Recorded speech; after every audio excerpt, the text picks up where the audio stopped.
কি এটাই ভুল ছিল যে আমি বাঙালি? আমার সাথে আমার এক কলিগ সৌদি আরবে কাজ করতো, ও ইন্ডিয়া থেকে 3 মাসের মধ্যে চলে গেছে, ও 15 দিনের মধ্যে ভিসা পেয়ে গেছে, ও এখন ইতালিতে গিয়ে জব করতেছে এবং কি ও একবার টিআরসি রিনিউ করে ফেলছে, আর আমি এখন পর্যন্ত ভিসা পাই নাই, আমি দেশে বসে আছি।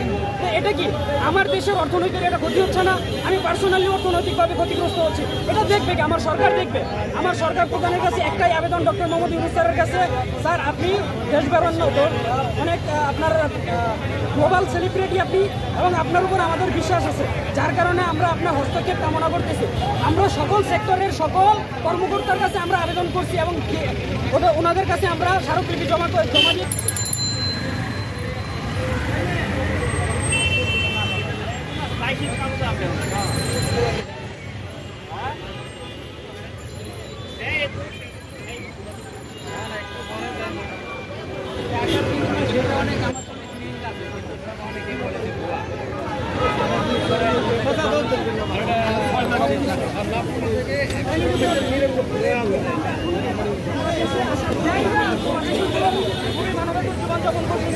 আমাদের এক মুরগি ভাই বলতেছিল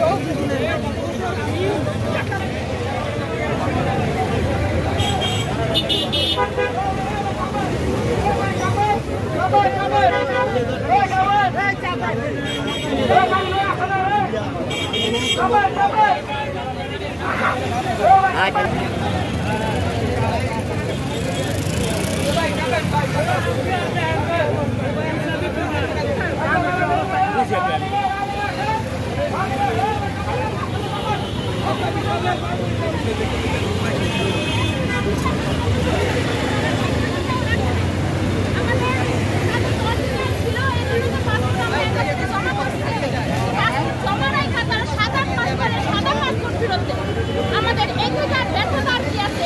এটাতে তো আমাদের সারা জীবন শেষ। সাদা পাসপোর্ট ফেরত দিয়ে দিচ্ছে, বলছে যে আমাদের আবার ডাকাবে, কিন্তু তারা আর ডাকায় নেই।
চাই, আমরা বিচার চাই, আর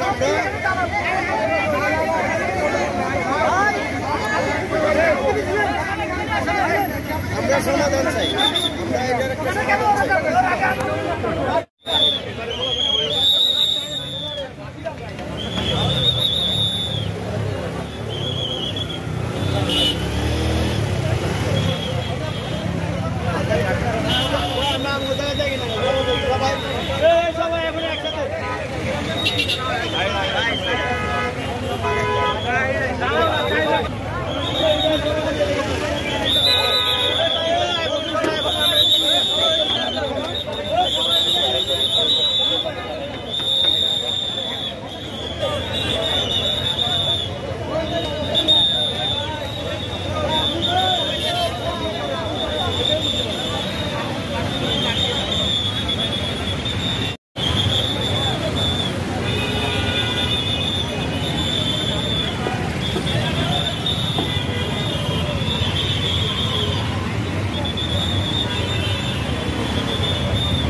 গেলে ভালো হবে, আপনারা একটা ফোকাসে থাকলেন।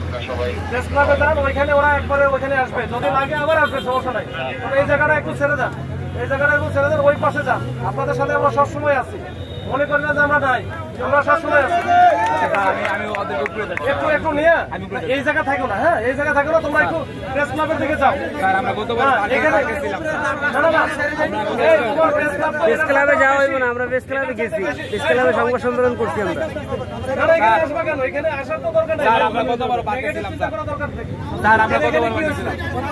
এখানে এই বিষয়টা স্যার আমরা কত বড় পাঠিয়েছিলাম স্যার, প্রেস ক্লাবে গেলে সমস্যাটা কেন? এটা তারা বেশি ভালো, তোমরা তার ফোকাসে থাকবে। এখানে কয়জন মিডিয়া আছে? এখানে হাজার হাজার মিডিয়া আছে। আরে আবার যেটা বলি সেটা শুনুন আর কি ভাই, এটা তো 144 জারি করার সময় আমরা প্রেসার আছে স্যার আমি সবাইকে তোমাদের পাশে, আমি সবসময় আছি, আমরা সবাই আছি। কিন্তু আমরা এখন তো তোমার একজন বললো যে স্যার আমরা তো খেলা মারে, এখন তো খেলা মারে, এটা খারাপ হবে না? তোমার এমনি খেলা মারতে যা দরকার আছে, তোমরা তোমাদের মতো করে যাও ভাই। আমি তো বললাম আমরা অল টাইম তোমাদের সাথে আছি।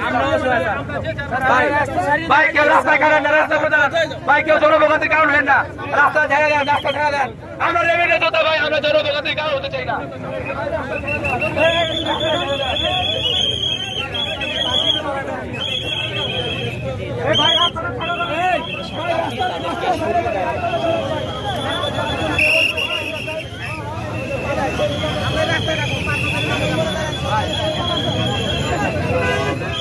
এখানেও দাঁড়াতে হবে, প্রেস ক্লাবেও দাঁড়াতে হবে।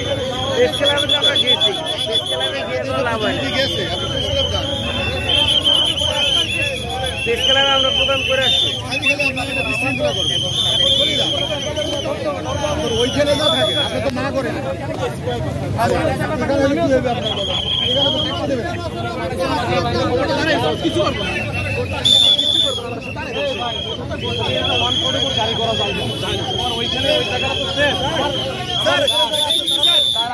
আমাদের 5 জন বেরোক, আমরা চলে যাবো। আমরা কিছু সংখ্যক ওদের সাথে কমিউনিটির সাথে আমরা চলে যাবো এখানে আসতে পারবো না আমাদের প্রেশার আছে আমাদের উপর থেকে কিন্তু প্রেশার আছে স্যার আমরা নিরব স্যার আমাদেরকে কোথায় যাইতে বলছেন আবার আসবা এই শোনো ইসলাম তো আমরা সংবাদ সম্মেলন করেই যাচ্ছি।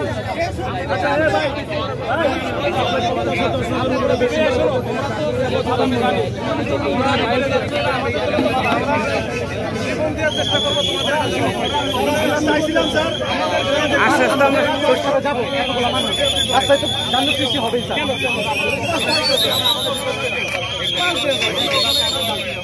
বড় ভাই আপনারা কেউ বিশৃঙ্খলা করেন না, আমরা নিরহ ভুক্তভোগী, আমরা নিরহ ভুক্তভোগী ভাই, কেউ বিশৃঙ্খলা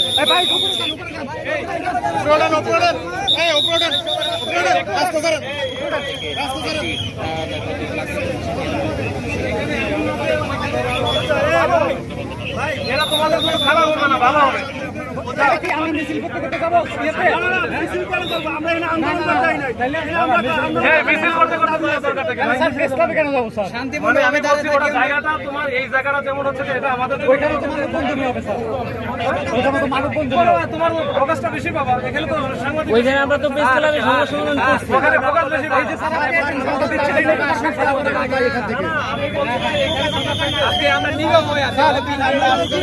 সকাল থেকে এই পর্যন্ত অশৃঙ্খল দেখছেন বিশৃঙ্খলা দেখছেন আমরা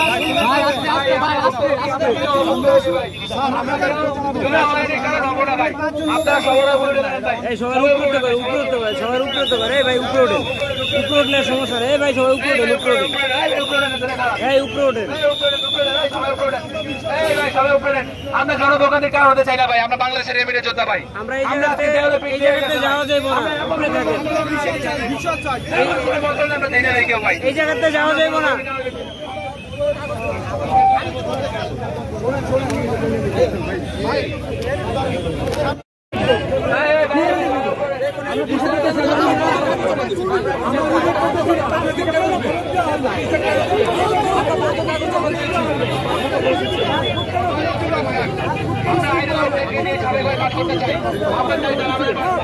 তারা আমাদের দেশ রক্ত, তারা আমাদের রক্ত। আমাদের ভিসা দিতে হবে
সবাই এক সাইডে এক সাইডে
আপনাদেরকে বলতে ভাই প্লিজ আপনারা লাইনটা বড় করেন। আমাদের জায়গায় কার্যক্রমটা বড় করে হাই লেগে যায়, ওই জায়গায় আপনারা লাইনটা বড় করেন। বক্তব্য কি ভাইরা? আপনাদের বক্তব্য কি? বক্তব্য কি নেই? চলো যে খারাপ লাইনে দেখান বক্তব্য কি ভাইরা? খাই লাইনে খারাপ বলেন বলেন।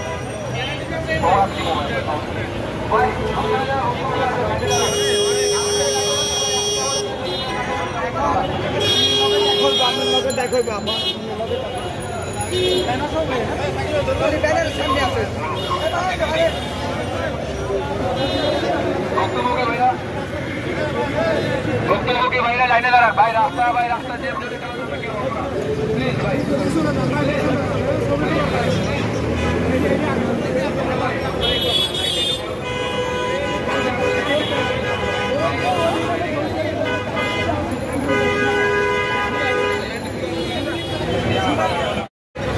তিন মাসের একটা 90 দিনের টাইম, এই 90 দিনের মধ্যে আপনি যদি হিসাব করতে হবে তাহলে বা সুযোগ করবে। কিন্তু 90 দিনের জায়গায় আসলে প্রায় আপনার 2 বছরের উপরে আমরা আপনার আটকে গেছি। এখানে প্রায় কোনো 500 আটকে গেছে বর্তমান বাংলাদেশ বিএফএস অফিসে, বুঝছেন? ওখানে আমরা যখনই ইতালি আমরা ওখানে কিছু বলতেছে না,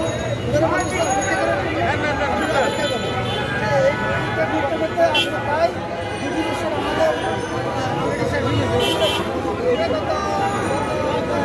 আমাদের সাল 25 সাল 27 সাল 4 সালের যে লোকজন হচ্ছে তাদের আবেদন করেছিলাম।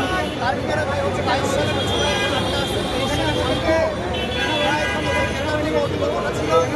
ম্যাক্সিমাম এবং 24 সালের কিছু ভাই বিদেশ থেকে চলে আসছে, বিদেশ থেকে ম্যাক্সিমাম আসছে। আসার পরে তাদের এখন বিচার পেয়ে গেছে তাদের কাছে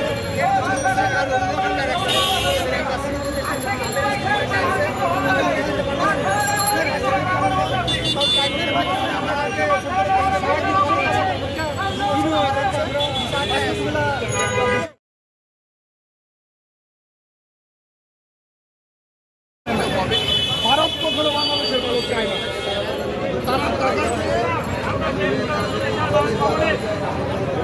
আমাদের ভারত যদি সঠিকভাবে আমাদেরকে আশ্বস্ত করা না হয়,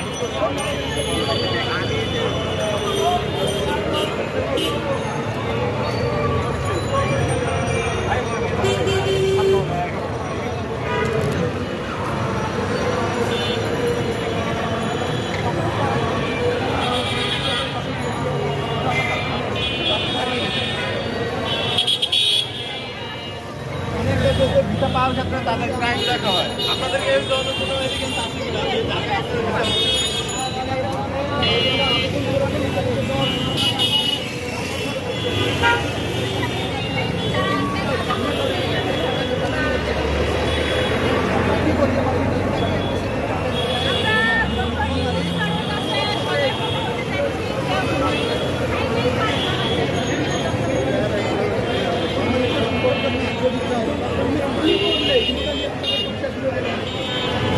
সরকারের সাথে কথা বলুক কি কারণে এই জটলা, উনি সরাসরি ওনার সাথে কথা বলুক, কথা বলে বুঝুক, জানুক যে কেন এই সমস্যা। মানে আমাদের তো কোনো দোষ নাই, বলছে যে ইতালিতে বাংলাদেশে কর্মী নেবে, তো ওই হিসাবেই তো আমরা নিঃস্ব হয়ে ওইখানে টাকা পয়সা 2 বছর যাবত জমা দিয়ে রাখছি। আমাদের পাসপোর্ট একটা দিকে আমার সাদা পাসপোর্ট রিটার্নও দিয়ে দিচ্ছে। ডক্টর ইউনূস এগুলো জানতে চাক, মেলনি সরকারের কাছে জানতে চাক যে কেন আমাদের দেশের এই লোকগুলারে ভুক্তভোগী। যেহেতু আমাদের দেশে এখন কোনো প্রধানমন্ত্রী নাই, কেউ নাই, দেশের বাপমা নাই, তো দেশের বাপমা হিসেবে এখন আমরা ইউনূসকেই জানি যে তিনি দায়িত্ব নিচ্ছি, তো উনি আমাদের দায়িত্ব কতদিন আগে টাকা আমরা পাসপোর্ট জমা দিচ্ছি, আমাদের কাগজ অরিজিনাল, আমাদের সব কিছু অরিজিনাল, তাও আমাদের ভিসা দিতেছে। আমাদের ইতালি থেকে যে আমাদের মালিক নিবে, সেই মালিক বাংলাদেশে বিএস গ্লোবালে এম্বাসিতে ইমেল করতেছে যে এই শ্রমিককে দাও বা তোমাদের আরো কোনো ডকুমেন্টস লাগে বলো, তাও তারা কোনো রেসপন্স এই যে বর্তমান যে সমস্যার সৃষ্টি হয়েছে, এই সমস্যার জন্য কাকে দায়ী করছেন, ডক্টর ইউনূসকে নাকি বিগত সরকার? না, আমরা কোনো কাউকে আমরা এখানে দায়ী করার জন্য আসি নাই, কাউকে দোষারোপের জন্য আসি নাই। আমাদের এখন কোন জায়গায় জটলা সেটা ডক্টর ইউনূস দেখে। আমরা বিগত যে গেছে প্রধানমন্ত্রী তারাও দায়ী করি না, যে আসছে তারাও দায়ী করি। আমাদের যে আমরা কারো কাছে আগুন তোলার জন্য আসি। এখানে সমস্যা মূল জটলা হইতেছে বিবেস গ্লোবাল অ্যান্ড ইতালি অ্যাম্বাসি। এখানে গাফলাতেই এখানে আপনারা সবাই সিরিয়ালে দাঁড়ান। তাদের শরণাপন্ন হচ্ছে দেখেছি। স্মারকলিপি পাঠানো হয়েছে সব জায়গায়। আচ্ছা, আপনারা প্রেস ক্লাবে বা টেলিভিশনে দেখেছেন প্রতিনিয়ত কি পরিমাণ এখানে দাবি নিয়ে মানুষ উপস্থিত হয়, এটা কেমন জানেন?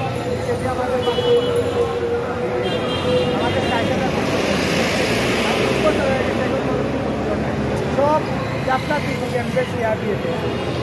আপনাদের কি এই সরকারের উপর বিশ্বাস আছে যে আপনাদের আমার একটা নিষ্পত্তি করে দাও, নিষ্পত্তি করে দেয়। এখন তারা বলতেছে যে আগস্টের আগে কি হয়েছে এটা তাই তারা না, কিন্তু আগস্টের আগে যা হয়েছে এটা তো আমাদের লাইফের মধ্যেই হয়েছে।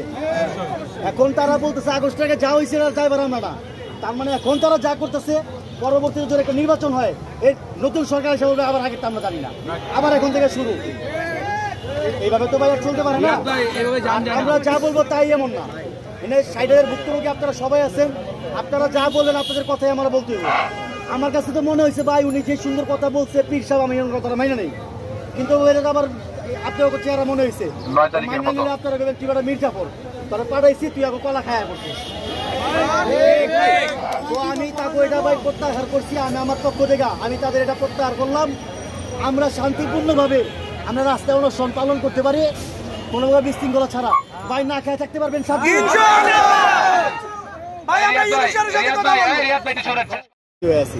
আমরা পররাষ্ট্র মন্ত্রণালয় থেকে শুরু করে প্রত্যেকটা মন্ত্রণালয়ের দ্বারস্থ আমরা হয়েছি, সেখান থেকে শুধুমাত্র আমাদেরকে আশ্বস্ত করা হয়েছে, কোনো প্রকার ফলাফল আমরা পাই নাই। তারই ফলশ্রুতিতে আজকে আমরা ডক্টর মোহাম্মদ ইউনূস স্যারের সাথে দেখা করতে আসছি ওনার কাছে আমাদের সমস্যাগুলো বলার জন্য। উনি যদি রোহিঙ্গা সংকট নিরসন করতে পারে, উনি যদি মালয়েশিয়ার সংকট নিরসন করতে পারে, আমাদের বিশ্বাস আমাদের সমস্যাগুলো যদি উনারা আমরা ফাইন্ড আউট করে দেখা দিতে পারি ইনশাআল্লাহ উনি এই সমস্যার সমাধান করতে পারবে। তারই ফলশ্রুতিতে আমরা আজকে ডক্টর মোহাম্মদ ইউনূস স্যারের সাথে দেখা করতে আসছি। কেন পাচ্ছে না, জটিলতাগুলো কোন জায়গা থেকে তৈরি হচ্ছে? ওনারা যেটা বলছে বাংলাদেশ, পাকিস্তান, শ্রীলঙ্কা তিনটা দেশকে একসাথে ব্লেম করছিল যে আমরা টাকার মাধ্যমে যাচ্ছি। তো আমার কথা হচ্ছে তিনটা দেশকে একসাথে যখন তারা রেস্ট্রিক্ট দেয়, দুইটা দেশ ওভারকাম করতে পারছে কূটনৈতিক উপায়ে, কিন্তু আমরা তেমনভাবে কূটনৈতিক তৎপরতা হয়তো করতে পারতেছি না। বলে পাকিস্তান, শ্রীলঙ্কা যদি এখান থেকে ওভারকাম করতে পারে আমরা কেন পারবো না? আমাদের মধ্যে তো আমাদের যে উপদেষ্টা উনি হচ্ছেন world celebrity doctor Mohammad Yunus sir. উনি যদি 57 জন বাংলাদেশিকে আরব আমিরাত থেকে মৃত্যুদণ্ড কারাদণ্ড প্রাপ্ত থেকে নিয়ে আসতে পারে ইনশাল্লাহ উনি আমাদের এই সমস্যার সমাধান করতে পারবে, আমরা বিশ্বাস রাখি। আমরা প্রায় 60,000 ভুক্তভোগী রাস্তায় আছি, আমাদের এখানে প্রায় 1000 খানিক লোক আসছে। আমরা বাকি লোকগুলোরে বলছি ফাইনাল ডিসিশন না হওয়া পর্যন্ত বাকি আপনার রাস্তায় আসেন না, কিন্তু এখন আমরা সব 60,000 ভুক্তভোগীকে পাশে চাই এবং 60,000 ভুক্তভোগী ফ্যামিলি নিয়ে আমরা রাস্তায় অনশনে বসবো। যেই পর্যন্ত না হবে আমরা কোনো প্রকার বিশৃঙ্খলা করবো না, দেশের কোনো ক্ষতি করবো না, রাষ্ট্রীয় সম্পদের ক্ষতি করবো না। এটার সমাধান কিভাবে হতে পারে আপনি কি মনে করেন? এটার সমাধান হতে পারে একমাত্র কূটনীতিক উপায়। এটার সমস্যার সমাধান একমাত্র কূটনীতিক উপায় হতে পারে। যদি পাকিস্তান, শ্রীলঙ্কা এটার সমস্যার সমাধান করতে পারে কূটনীতিক উপায়ে, আমি বিশ্বাস করি আমাদের নোবেল জয়ী ডক্টর মোহাম্মদ ইউনূস স্যার উনি অবশ্যই এই সমস্যার একটা সমাধান বের করে নিয়ে আসতে পারবেন। আপনারা প্রসিডিউর মেনটেন করে কোনো লিখিত কোনো প্রসিডিউর গ্রহণ করেছেন কিনা, কোনো স্মারকলিপি দিয়েছেন কিনা? আমরা স্মারকলিপি দিই নাই এমন কোনো জায়গায় নাই। আমরা পররাষ্ট্র মন্ত্রণালয়ে দিছি, প্রবাসী কল্যাণ মন্ত্রণালয়ে দিছি, ইভেন আমরা 9 সেপ্টেম্বরে যে যখন বিশাল আকারে মানববন্ধন করলাম ওইখানে আমাদের সেনাবাহিনী ভাইয়েরা তারা বিভিন্নভাবে কসম খাওয়ার পরে বলছে তারা আমাদের নিয়ে কাজ করবে এবং তারা আংশিকভাবে কাজ করছে। এবং আমরা গত মাসে সংবাদ সম্মেলন করছি, গত মাসে 16 তারিখে সংবাদ সম্মেলন করছি, ওইখানে আমরা একটা আলটিমেটাম দিয়ে আসছি ইউনূস স্যারের বরাবর যে আমাদের এটা যদি দ্রুত সমাধান করা না হয় অথবা ইউনূস স্যার সরাসরি আমাদের এটা নিয়ে কথা না বলে অথবা এটা দৃশ্যমান কোনো পদক্ষেপ না নেয় আমরা রাস্তায় নামতে বাধ্য হবো, যার ফলশ্রুতিতে আমরা এখন রাস্তায় আসছি। আমরা এমন না যে হঠাৎ করে রাস্তায় এসে পড়ছি, আমরা আলটিমেটাম দিচ্ছি গত 16 তারিখে, গত মাসের 16 তারিখে আমরা আলটিমেটাম দিচ্ছি। গত মাসের 16 তারিখের আগে আমরা স্মারকলিপি প্রদান করে আসছি পররাষ্ট্র মন্ত্রণালয়ে গিয়া, তারও আগে আমরা প্রবাসী কল্যাণ মন্ত্রণালয়, স্বরাষ্ট্র মন্ত্রণালয় এমন কোনো পথ নাই। এমনকি গত সরকারের আমলে ব্যারিস্টার সুমন থেকে শুরু করে বর্তমানে সার্জিস আলম ভাই পর্যন্ত প্রত্যেকের কাছ থেকে আমাদের যাওয়া হয়েছে। আমরা এমন কোনো রাস্তা নাই, এমন কোনো পথ নাই যেটা আমরা না গেছি, কিন্তু কোনো সুরাহা পাই না। আমরা এখন কি কর্মসূচি আপনারা আমাদের কর্মসূচি এখন একটাই, সেটা হচ্ছে রাস্তায় অনশন কর্মসূচি, এবং আমাদের যে প্রবাসী ভাইয়েরা আছে যারা আমাদেরকে নুরস্তা ওয়ার্ক পারমিট প্রদান করছে তাদেরকে নিয়ে আমরা রেমিটেন্স শাটডাউন করার জন্য বাধ্য হব। যা আমরা কখনো চাই না। আমরা চাই না দেশের ক্ষতি হোক, দেশের রেমিটেন্সের ক্ষতি হোক, দেশের রিজার্ভ ক্ষতি হোক, কিন্তু আমাদেরকে যদি বাধ্য করা হয়, আমাদেরকে যারা ওয়ার্ক পারমিট দিচ্ছে তারা তো আমাদের ভাই, তারা আমাদের বোন। আমরা যদি বৈধ ওয়ার্ক পারমিটে যাইতে না পারি, ইনশাল্লাহ আমরা ইতালি থেকে যত রেমিটেন্স আছে আমরা এই রেমিটেন্সটা শাটডাউন করার ঘোষণা করব।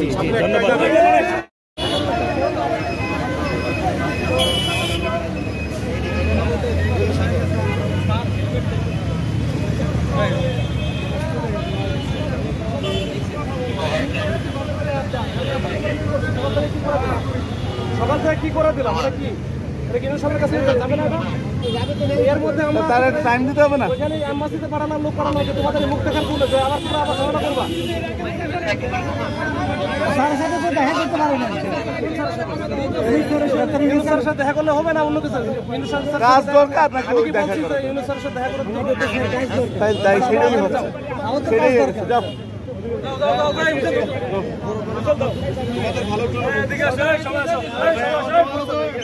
তুমি এদিকে বাবা নাকি?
মাননীয় প্রধানমন্ত্রীর সাথে গেলেই দেখা করা যায়।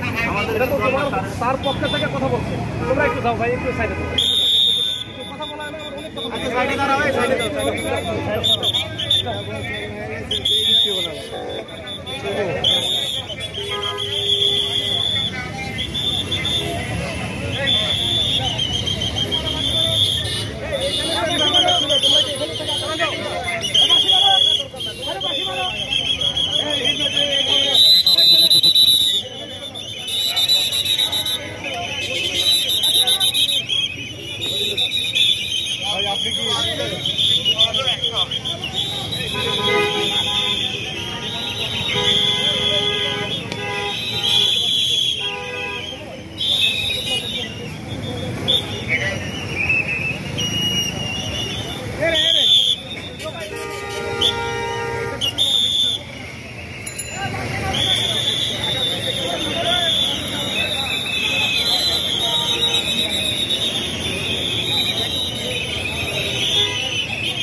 রেমিটেন্স শাটডাউন করলে সবাই মেরে যাবো। হ্যাঁ, রেমিটেন্স শাটডাউন নাকি সরকারি বেতন কথা ফিরে আসে।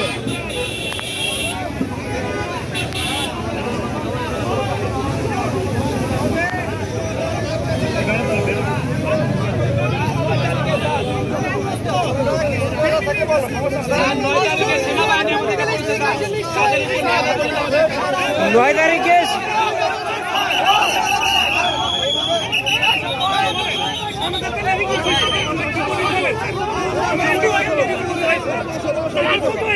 দুই বছর তো ওয়েট করলাম, 2 বছর ওয়েট করছি। মানুষের লাত্তি উস্তা খাইতেছে, এখন লাত্তি দিতেছে, বাসা থেকে বের করে দিছে, বাসা থেকে বের করেছে, কাজ কাম নাই, মানুষের লাত্তি উস্তা খাইতেছি। 2 বছর ধরে ওয়েট করে আছি ভাই। আর কত ভাই, আমরা আপনি শাহাবুদ্দিন ভাইকে আমাদেরকে সেনাবাহিনী আশ্বস্ত করছে, কোনো কাজ হয় না।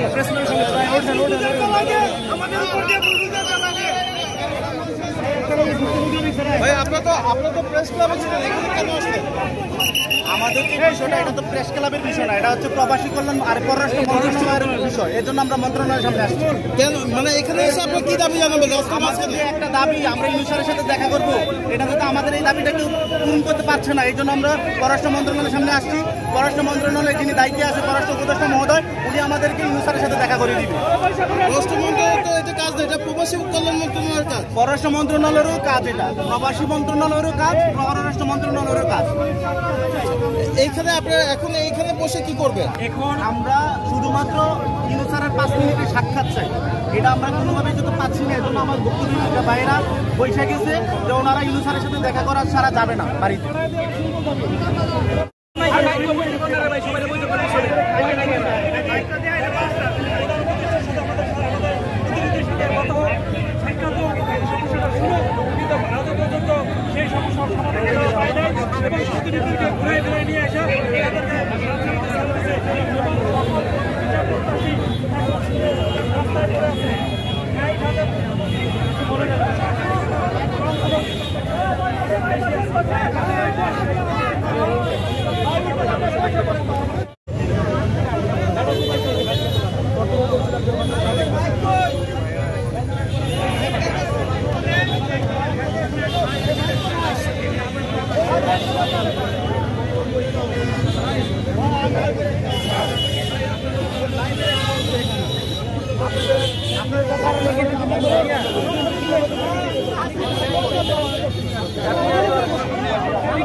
যারা আন্দোলন করে আছেন একসাথে আমি ভাবুন, অনুরোধ রইল একসাথে আপনি কথা বলুন।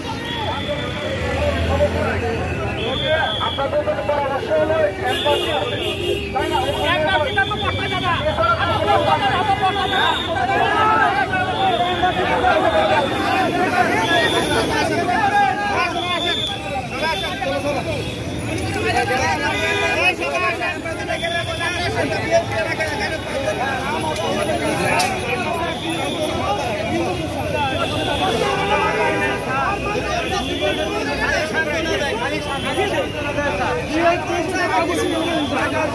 শাহাবুদ্দিন পার্কে আমরা বড় সড় আন্দোলন করছি, বহু সেনাবাহিনী আন্দোলন,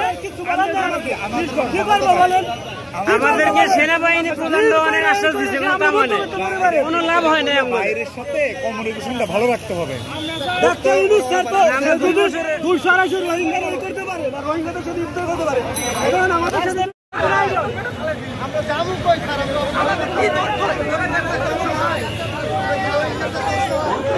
ভুক্তভোগী ভুক্তভোগী ভুক্তভোগী ভুক্তভোগী ভুক্তভোগী বিচার জানকার